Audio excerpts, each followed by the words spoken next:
بسم اللہ الرحمن الرحیم۔ یہ میرے سامنے کتاب ہے، اس کتاب کا نام ہے خلافت۔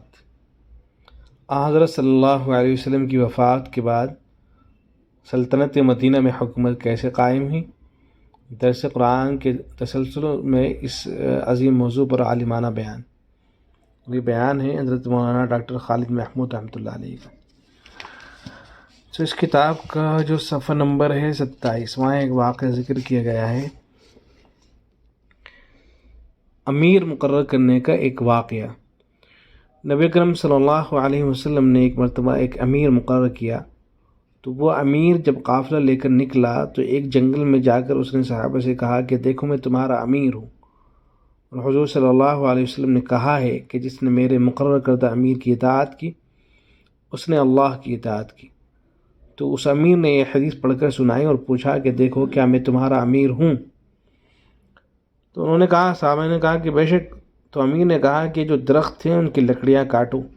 سب صحابہ لکڑیاں کاٹنے لگے اور ان لکڑیوں کو ایک ترتیب دے کر گھاس پھوس رکھ کر اس نے بطور امیر حکم دیا کہ اب ان کو آگ لگا دو۔ تو جب آگ لگائی گئی تو شعلے بھڑکنے لگے۔ تو اس امیر نے پھر کہا کہ دیکھو میں رسول اکرم صلی اللہ علیہ وسلم کا قائم کردہ امیر ہوں، تو تم اس طرح کرو کہ اب اس آگ میں کود جاؤ۔ تو آگ میں کودنا کیا تھا؟ موت ہی تھی نا۔ تو بعض صحابہ کے ذہن میں بات آئی کہ ہم نے تو اس پیغمبر صلی اللہ علیہ وسلم کو مانا تھا آگ سے بچنے کے لیے، تو اس کو مان کر بھی آگ ہی ہے۔ ہم نے پیغمبر صلی اللہ علیہ وسلم کو مانا تھا آگ سے بچاؤ کی خاطر، اور پھر بھی آگ ہے۔ تو چلو ہم حضور صلی اللہ علیہ وسلم ہی سے کیوں نہ پوچھ لیں۔ تو نبی اکرم صلی اللہ علیہ وسلم کے پاس پھر آئے کہ جی یہ صورت ہے۔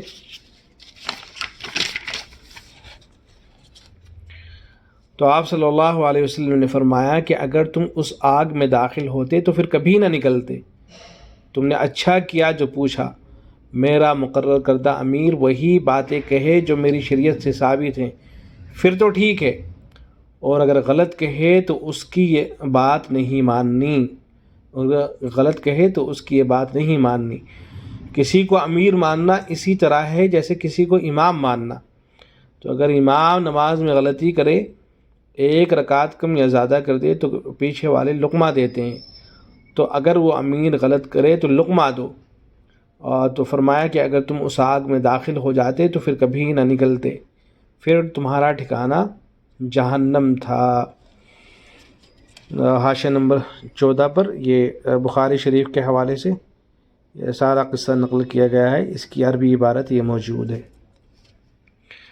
پھر ہے امیر کسی بھی طرح سے معصوم نہیں ہوتا۔ معلوم ہوا کہ کوئی بھی پیغمبر کا مقرر کردہ امیر بھی ہو، اس پر بھی عصمت کا سایہ نہیں ہوتا، وہ معصوم تو نہیں، معصوم تو صرف پیغمبر ہیں، اس لیے ان کی بات پیغمبر کی بات کی روشنی میں رکھی جائے گی۔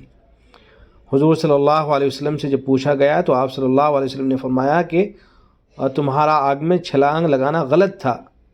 تو نبی اکرم صلی اللہ علیہ وسلم اگر کسی کو خلیفہ مقرر کر کے جائیں اور آپ صلی اللہ علیہ وسلم کی وفات کے بعد وہ کوئی ایسی بات کہے اور پوچھا جائے اس سے، تو وہ کہے کہ میں تو نبی صلی اللہ علیہ وسلم کا مقرر کرتا ہوں، تم کون ہو سوال کرنے والے؟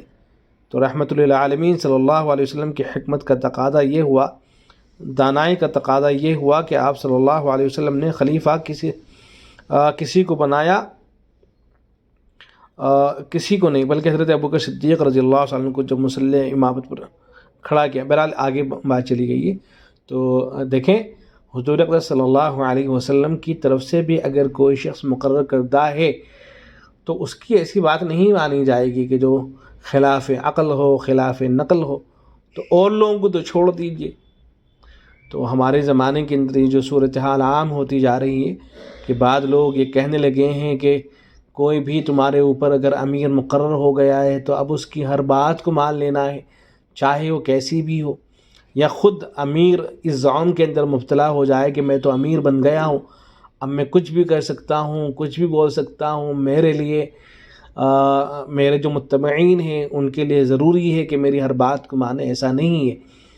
ہر شخص کی بات کو قرآن و سنت کی روشنی میں دیکھا جائے گا، قرآن و سنت کی روشنی میں وہ بات درست ہوگی تو اس کو لیا جائے گا، اور قرآن و سنت کی روشنی میں وہ بات صحیح نہیں ہوگی تو پھر اس کو ترک کیا جائے گا.